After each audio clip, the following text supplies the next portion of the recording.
안녕하세요. 오늘은 한국의 지성으로 알려진 함석헌 선생님의 인간혁명의 철학 중 인간혁명에 나와 있는 민족개조와 자아개조가 어떤 연관을 가지고 있는지 그의 CR 철학의 일부를 살펴보도록 하겠습니다. 오늘 읽을 글은 인간혁명입니다. 인간혁명은 1961년도에 쓰여졌습니다. 이 해는 모두들 알다시피 이승만 정권이 물러가고 박정희의 군사 쿠데타가 일어났던 해이기도 합니다. 그러한 쿠데타를 다시 겪어야만 했던 함석헌 선생님이 진정으로 혁명을 한다는 것은 과연 무엇인가 라는 것을 대중들에게 알려주고자 썼다고 볼 수 있습니다. 역사적 환경은 반은 주어진 것이요 반은 제 뜻이 들어갈 수 있는 것이다.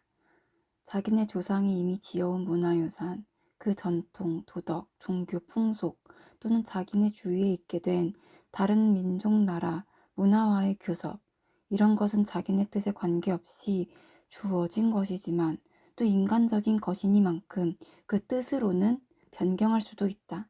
둘 수도 있고 버릴 수도 있고 받을 수도 있고 배척할 수도 있고 서로 평화적으로 교섭을 할 수도 전쟁을 할 수도 합하여 하나를 이룰 수도 있다.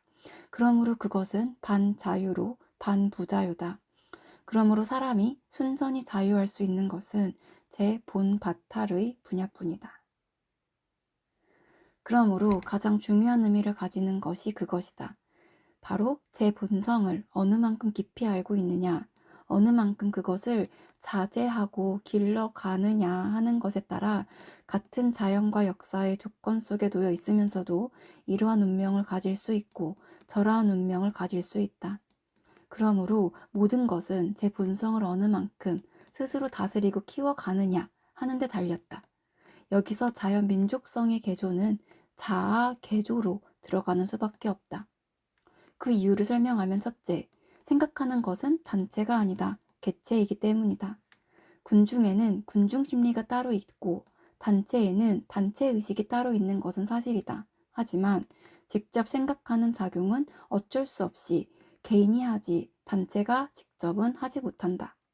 군중 심리, 단체 의식이라고 하는 것은 개인의 생각이 서로서로 작용해서 그 영향을 서로 받아 나오는 데서 있는 것 뿐이다. 그러므로 단체의 생각을 고쳐 하려고 해도 어쩔 수 없이 개인의 마음에 호소하는 수밖에 없다.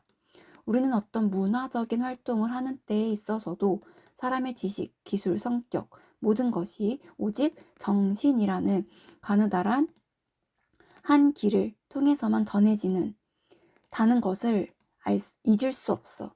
모든 것이 한 번은 반드시 글, 말을 통하여 정신으로 되어 가지고야 이 사람에서 저 사람으로 건너갈 수 있다.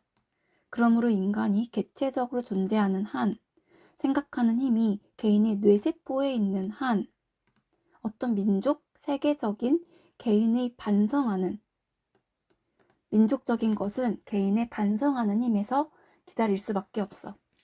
그 다음에는 모든 종족적인 생리적인 정신의 능력은 개체 속에서 유전이 되기 때문이다. 이것은 이유를 모를 수도 없이 설명할 수도 없고 다만 그 사실을 인정하고 이용하는 수밖에 없다. 생활 진화의 한 큰 원인이 이 유전에 있다는 것은 사실이다. 생명의 자기 보존에 의지해서 그렇게 되었겠지만 전체의 종족이 가지는 특징이 유전인자를 통해 한 개인 안에 다 있게 된다. 그러므로 개체가 전체 안에 있기도 하지만 전체가 또 개체 안에 있기도 하다. 여러 개체가 전체의 성격을 갈라 가지는 것이 아니라 각 개체가 다 전체를 가능성으로 갖는다. 그러므로 전체의 발전은 개체의 발전을 통해서만 된다. 민족적인 본성은 개인의 자아 속에서만 볼 수 있고 발전시킬 수 있다. 그 다음은 사람의 마음은 서로 감응하는 것이기 때문이다. 마음은 마음을 느끼고 서로서로 작용하고 영향을 받는다. 마음은 마음에 의해서만 개발이 된다. 개인의 마음이 마치 라디오 방송과 같은 것이다. 서로서로 시간 공간을 초월하여 방송을 하고 소식을 받는 것이 마음이다. 우리가 의식하는 정도만이 아니다. 의식은 정신작용의 극히 표면에 지나지 않는다. 사람의 마음은 제가 알지도 못하는 가지가지의 생각을 무한갈래의 파장으로 시시각각으로 방송한다. 그것이 온 우주를 향해 번져나간다. 그것이 서로 미묘 복잡하게 영향을 끼친다. 우리 의식은 그것을 알지 못한다. 사람의 마음과 혼과 성격 하는 것은 이렇듯 서로 감응하는 힘에 따라 된다.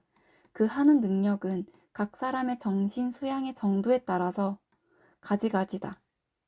인간은 일찍부터 이 사실을 알았기 때문에 요가도 하고 참선도 하고 기도도 하고 정신통일, 심령술, 신유 하는 여러 가지 일들이 있었다.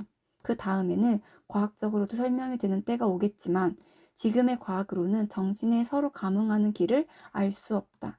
알 수 없으나 있는 것은 사실이다. 그래서 영으로 난 사람은 바람이 임의로 부는 것 같아서 그 소리를 들어도 그 어디에서 오며 어디로 가는지를 알지 못한다고 예수가 말한 것이다. 사람과 사람 사이만 아니라 우주와 사람과의 교통도 이 감응하는 힘으로 된다. 맹자가 만물이 모두 내게 갖추어져 있다. 돌이켜보아 참되면 기쁨이 여기에서 더한 것이 없다. 마음을 다하는 자는 바타를 알고 바타를 알면 하늘을 안다 라고 한 것은 참말이다. 이리하여 민족성의 개조는 우리 자아의 개조에 의해서 하는 수밖에 없다. 인간혁명 함석헌 전집 2권 77에서 78쪽